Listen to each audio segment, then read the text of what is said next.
Pengen jadi pundit.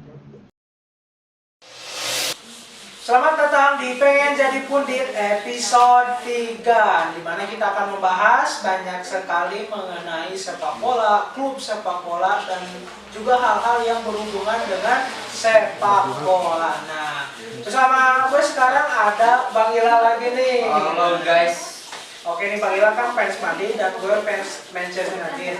Kalau di video sebelumnya kita udah membahas mengenai Manchester United dan Real Madrid dari segi klub ya Bang ya, kayak perkembangan kayak gimana, transfer pemain, kondisi klub itu sendiri secara ini ya, secara keseluruhannya udah dibahas di video sebelumnya. Jadi kalau ada yang teman-teman belum nonton, coba cek video sebelumnya biar nanti paham apa yang akan kita bahas ke depannya. Nah sekarang kita tetap akan membahas Manchester United dan juga Real Madrid, tetapi membahas hal-hal di luar lapangan gitu. Jadi hal-hal mengenai kayak pengaruh dari klub Manchester United ke hal-hal seperti sosial, budaya, mungkin nanti Madrid akan lebih ke politik ya, Bang Ila seperti itu. Jadi mungkin sekitar 10 ataupun 15 menit ke depan kita akan membahas dengan lebih detail mungkin ya teman-teman mengenai Manchester United, bagaimana Manchester United itu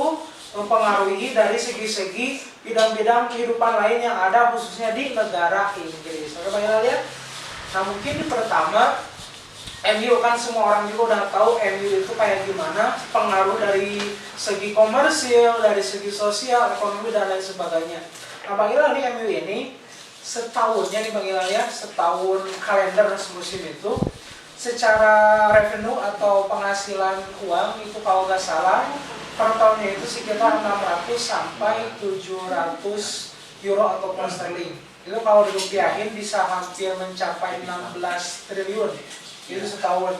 Jadi emang kalau secara revenue itu di Liga Inggris untuk tahun sekarang itu terbesar kedua secara setelah Manchester City.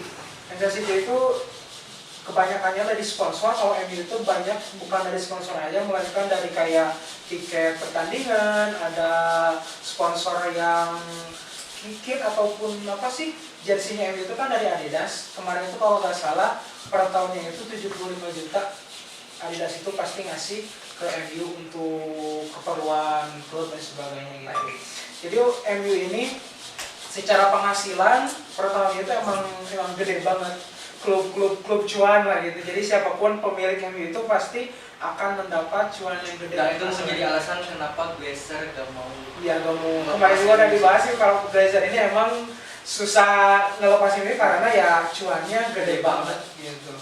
Jadi buat teman-teman MU itu bedanya nih sebelum masuk ke ini, bedanya Liga Indonesia sama Liga di Inggris itu kalau dari hari pertandingan nih ada yang disebut dengan hospitality ticket. Jadi tiket pertandingan itu bukan cuma buat duduk di kursi penonton, nonton pertandingan beres gitu. Jadi di Liga Inggris kebanyakan stadion-stadion itu khususnya untuk MU itu Old Trafford ya ngasih satu paket tiket pertandingan. Harganya itu kalau nggak salah mencapai 1.500 pound sterling. Emang mahal sih gitu kan, emang mahal. Itu tiket hospitality tiket itu kalau nggak salah sama disebutnya juga seasonal ticket atau tiket satu season.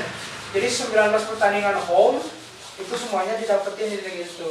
Jadi emang jadi sekali beli langsung bisa nonton pertandingan MU semusim gitu. Nah itu kan jadi pemasukan tambahan untuk MU juga. Nah si tiket ini bukan cuma untuk nonton pertandingan MU, tapi juga di sana ada hotel, ada makannya juga, ada pelayanan-pelayanan lain yang lebih meningkatkan ketertarikan penonton sama pengunjung untuk datang ke stadion Old Trafford menonton pertandingan. Bukan cuma nonton pertandingan, ada tour ke lapangan, ada banyak macam begitu.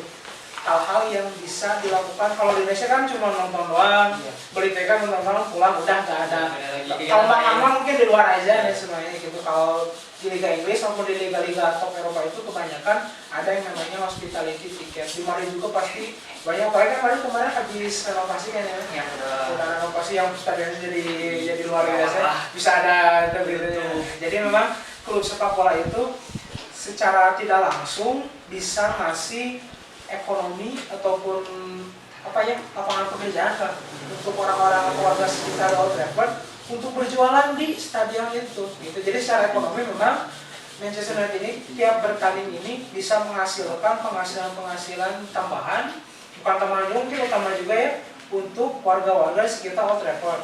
Selain itu juga saya tahu dalam setahun MU itu ataupun stadion Old Trafford khususnya itu bisa meningkatkan wisatawan ke Inggris sampai 1,7 juta per tahun itu. Jadi kebanyakan orang-orang yang di Inggris itu salah satu destinasi wisata itu ya Old Trafford gitu, karena ya dari segi sejarah, dari segi pamor itu memang luar biasa banget gitu. Kalau misalnya kita selain dari ekonomi juga banyak juga dari segi sosial. Sosial itu kan ini punya yayasan disebutnya itu Manchester Foundation, jadi yayasan yang MU ini ngasih ke kayak panti asuhan, rumah sakit, biaya-biaya untuk para pasien ataupun penghuni di rumah-rumah anak yatim sebagainya. Jadi secara sosial pun Manchester United ini ngasih banyak juga donasi-donasi untuk membantu masyarakat-masyarakat di Inggris gitu khususnya seperti itu. Jadi klub sepak bola itu bukan hanya cuma masalah pertandingan, di luar lapangan pun banyak sekali pengaruh-pengaruh yang secara langsung maupun tidak langsung itu mengakibatkan ataupun menyebabkan banyak sekali faktor-faktor lain yang jadi MU ini lebih care kepada orang-orang sekitar di Old Trafford atau khususnya kota Manchester, lebih umumnya di negara Inggris seperti itu. Kalau segi politik sih, kalau Manchester United kan bukan partai politik ya, ini kan klub bola, bukan partai politik juga, jadi secara tidak langsung mungkin nggak ada, tapi pernah dulu saya pernah baca Perdana Menteri Inggris Tony Blair tahun 90-an itu, beliau pernah ketika kampanye itu dia apa sih kalau ini mah politik identitasnya lah, mengandalkan nama besar dari Manchester United. Terus kalau nggak salah tahun 2015 Perdana Menteri Inggris David Cameron kalau nggak salah itu pernah datang ke Indonesia pakai selendang MU karena dia tahu di Indonesia itu banyak MU. Jadi untuk apa ya, untuk menunjukkan sikap politiknya itu melalui representasi dari MU gitu, untuk bisa agar masyarakat Indonesia itu ketika lihat itu oh itu dari Inggris, karena secara pamor Manchester United itu di mata dunia merupakan simbol negara Inggris. Berarti itu karena memang pamornya luar biasa banget. Jadi kalau secara politik memang nggak secara langsung mempengaruhi politik di Inggris, enggak juga. Cuma mungkin ada beberapa politisi yang ketika kampanyenya itu datang-datang ke tempat-tempat supporter Manchester United dan memakai embel-embel dari Manchester United seperti itu. Kalau Real Madrid, kalau Madrid ini kan yang gue tahu itu politiknya itu kental ya. Emang kental juga. Dari kayak masalah El Clasico dari zaman dulu, masalah kota Madrid sama Catalunya itu gimana sih ceritanya? Udah mesti lah. Yang gue tahu ya, yang pertama itu pengaruhnya itu dari Jenderal Franco di tahun 1900. Jadi emang udah dari lama. Dari dulu banget. Oke. Yang emang si Jenderal itu sangat-sangat apa ya, mengistimewakan Real Madrid itu sendiri. Soalnya kan dari segi apa sih namanya? Nah bang, kalau dari segi politik Madrid itu emang sangat kental sekali. Kental banget. Oke. Contohnya adalah dari zaman dahulu, dari sejarahnya juga kan Madrid ini diistimewakan oleh salah satu jenderal yang memang pernah memimpin Spanyol saat itu, Jenderal Franco, yang memang jadiin Madrid itu kendaraan politiknya. Jadi propaganda. Propaganda. Nah, bahkan El Clasico pun sebenarnya, makanya kenapa sih El Clasico itu seru banget, bahkan ditunggu-tunggu oleh rakyat Spanyol, karena emang sejarahnya sangat-sangat kental dengan politik di Real Madrid. Real Madrid. Oke. Coba operator Jenderal Franco nih, mau lihat mukanya kayak gimana nih? Coba searching Jenderal Franco. Jenderal Franco Spanyol gitu. Jenderal Franco Spanyol. Tahun 1935-an. Jadi memang dari dulu sebelum Perang Dunia mungkin, atau lagi Perang Dunia mungkin itu 1935 ya. Kan Perang Dunia kedua itu 1939. Berarti menuju jadi emang zamannya militer banget. Spanyol itu kan dulu emang ini ya gitu.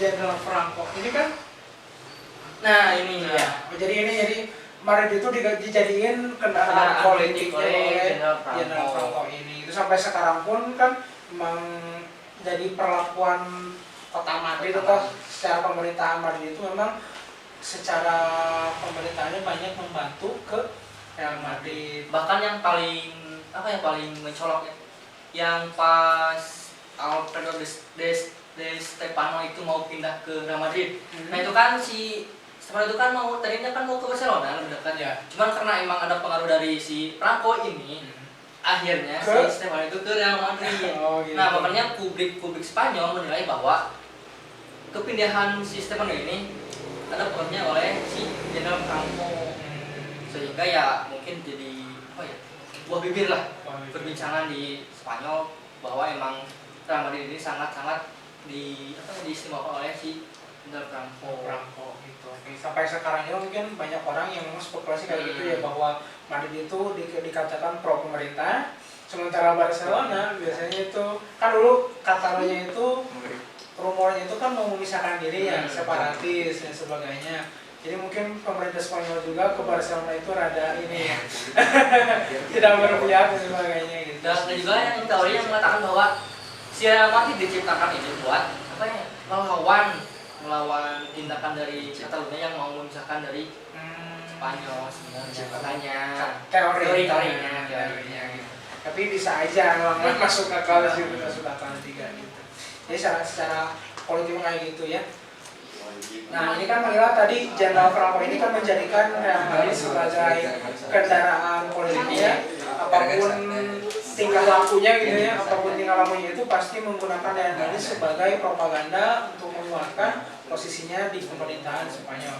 Selain dari yang tadi Bang Gila sebutin, ada gak dampak atau pengaruh lain dari Jenderal Franco ini yang menggunakan Madrid sebagai kendaraan politiknya kala itu? Nah, ada sih yang kan Jenderal ini kan rejim yang emang kuat ya. Nah dia ini gunakan kekuasaannya itu buat ngeimbas lah ke klub lain. Salah satunya itu klub Atletico Madrid. Ya karena itu kan itu Atletico, pokoknya Atletico jadi diganti jadi cuma Atletik doang. Atletik diganti Atletico. Atletik jadi Atletico. Ah iya, soalnya kan kita berapa sih, cuman emang karena emang kekuasaannya emang gak bolehin nama itu. Ataupun dia juga punya keinginan bahasa tertentu mungkin ya, kayak klub ini tuh harus kayak gini gitu ya. Ini memang si Jenderal Franco ini kan Spanyol dulu kan disebutnya itu negara fasis, jadi negara yang diktator banget. Jenderal Franco ini sebagai salah satu orang yang memang kemudian dia itu mempengaruhi dari banyak segi, salah satunya sepak bola, karena ternyata karena tadi aku bilang dia itu mempengaruhi banyak sekali aspek-aspek politik melalui sepak bola. Ya, bahkan kan kesuksesan Real Madrid di Spanyol itu kan jadiin bahwa dia itu sukses kalau di Spanyol itu karena ini Real Madrid. Dia sukses sebagai seorang pemimpin politik, sebagai seorang buktinya Real Madrid juga sukses. Jadi ini klub propaganda ya. Oke gitu. Karena memang menarik, ternyata sepak bola itu bukan cuma hal main bola, ngegolin, passing doang. Ternyata di belahan dunia lain, khususnya di Eropa, sepak bola ini menjadi suatu hal yang ternyata mempengaruhi banyak hal ya, politik, sosial, ekonomi, bahkan di MU sendiri juga sebagai klub pengaruh budaya itu kuat banget. MU itu salah satu klub yang budaya klubnya itu banyak orang yang menganut, kayak lagu ya. Nanti lagunya sama Adita setel lagu gore gitu kan. Nah itu kan ada sebuah budaya gitu kan, budaya sehingga mempengaruhi klub ini, mempengaruhi budaya sehingga muncul lagu-lagu. Bahkan banyak pemainnya itu di Netflix udah ada dokumenternya kayak film David Beckham. Jadi film David Beckham itu dokumenter ya, menceritakan bagaimana pada zaman David Beckham bermain di Manchester United, locker room kayak gimana, searifan gimana itu diceritain. Jadi kan jadi sebuah pop culture gitu, jadi sebuah budaya di mana MU ini menjadi suatu identitas bagi orang-orang yang sebagai fan gitu, sebagai fan itu menjadi sebuah identitas bahwa inilah Manchester United itu gitu, karena memang pengaruhnya itu luar biasa banget gitu dari sebenarnya. Kan MU itu ada yang bilang bahwa setengah penduduk bumi itu fans MU, kemana-mana itu pasti bakal ada fans MU gitu. bukan secara kualitas tapi secara performa. Bahkan yang di kan di Afrika itu berdoa. Oh iya, yang di Uganda, yang di Uganda itu ngadain syukuran kayak syukuran gitu untuk mendoakan Manchester United untuk tampil lebih baik. Sampai segitunya, itu kan jadi suatu pengaruh ke budaya bahkan ke lapisan masyarakat itu bahwa suatu klub sepak bola itu bisa berubah hal-hal seperti itu. Karena memang sepak bola ini tidak seperti zaman, bahkan kalau sedang ada sekarang ini nggak hanya cuma main bola beres dan sebagainya gitu kan, di yang namanya sepak bola itu ada yang namanya sponsor, ada yang namanya iklan. Jadi kegiatan-kegiatan sosial, politik itu secara tidak langsung bisa masuk. Kayak kalau Bang Ila suka nonton Liga Inggris kan, ataupun liga-liga lain ada di papan skor itu say no to racism. Suka ada kan di menit-menit berapa. Itu kan say no to racism itu merupakan gerakan-gerakan sosial, gerakan-gerakan politik yang kemudian masuk ke sepak bola. Karena kan sepak bola ini merupakan olahraga paling populer di dunia sehingga banyak yang nonton. Jadi ketika memasukkan pesan-pesan moral, pesan-pesan sosial dan politik itu engagementnya gede banget gitu. Jadi memang orang-orang banyak yang memasukkan gerakan-gerakan, agenda-agenda. Bahkan kemarin pelatihnya Chelsea kan dipecat karena ya orang Rusia kan konflik sama Ukraina. Nah itu kan politik juga sih. Bukan pelatih ya, iya pemilik siapa? Abramovich itu kan pemilik Chelsea yang orang Rusia, kemudian disuruh untuk menjual klubnya itu ke Boli menjadi karena dia itu orang sempurna Rusia karena sebenarnya kayak gitu. Tapi kan ada juga FIFA ini kan standarnya double ya, negara ganda, sedangkan Israel itu kan ini nggak ini gitu kan. Emang gitu ya yang namanya ini. Tapi secara kalau klub itu kan kalau itu secara mandiri atau itu kalau secara terang-terangan enggak kayak juga mendukung misalnya partai ini apa enggak juga, cuman bisa aja beberapa orang petinggi-petinggi MU yang mungkin dekat dengan orang-orang di kekuasaan di Inggris itu bisa mempengaruhi dan sebagainya. Apalagi kan yang namanya pemilik MU ini kan salah satu orang terkaya, mungkin dia juga dekat dengan orang politik, bisa aja merubah apa yang namanya kebijakan sepak bola itu bisa menguntungkan MU, bisa aja gitu kan, kita nggak tahu itu di luar ininya seperti apa. Jadi teman-teman yang namanya klub sepak bola ini bukan cuman kayak tadi ya, bukan cuman nendang bola, balik bola, sebagainya 90 menit dan sebagainya. Ternyata dari segi sosial, dari segi budaya, politik itu sangat ada pengaruhnya gitu. Apalagi di negara-negara yang memang punya sejarahnya panjang dari sepak bolanya, dari zaman bahkan sebelum Perang Dunia Kedua itu banyak banget klub-klub yang secara pengaruhnya itu gede banget ke lapisan masyarakat sosial. Bahkan kan kayak bukan seperti kayak ekonomi itu kan terfokus ataupun terpusat kepada penghasilan dari klub, karena kan ketika stadion rame membuka lapangan pekerjaan kan. Selain dari itu kan gaji-gaji pemain itu kan ada pajaknya. Maka secara pemasukan GDP negara Inggris khususnya ataupun manajemen Spanyol itu kan pajaknya meningkat juga. Ketika ada orang yang dibayar mahal, gaji pemain yang mahal, ataupun ada sponsor, ada apapun yang berhubungan, ini kan ada pajaknya. Itu kan meningkatkan pemasukan dari pajak negara suatu sendiri. Jadi memang luar biasa banget bahwa suatu cabang sepak bola, cabang olahraga itu bisa memiliki pengaruh besar terhadap kehidupan masyarakatnya gitu. Banyak orang yang dapat pekerjaan, banyak orang yang kehidupannya berubah karena banyak banget pengaruh-pengaruh dari klub sepak bola gitu. Mungkin teman-teman kalau misalnya teman-teman lihat sepak bola itu jangan cuma melihat gamesnya ya, tapi harus melihat dulu beberapa hal-hal di luar sepak bola yang justru lebih menarik. Bisa kalau kita ulik lebih menarik, ada fakta-fakta menarik mengenai klub yang teman-teman favoritkan. Kalau saya kan Manchester United ataupun panggilan itu banyak hal-hal di luar lapangan sepak bola itu yang menarik untuk dibahas dari segi sosial, ekonomi, budaya, politik itu banyak banget menjadi pembahasan yang luar biasa banget. Kira-kira ada tambahan lagi Bang ya? Rasanya gitu kan. Jadi rekan-rekan Madrid itu memang politiknya beda.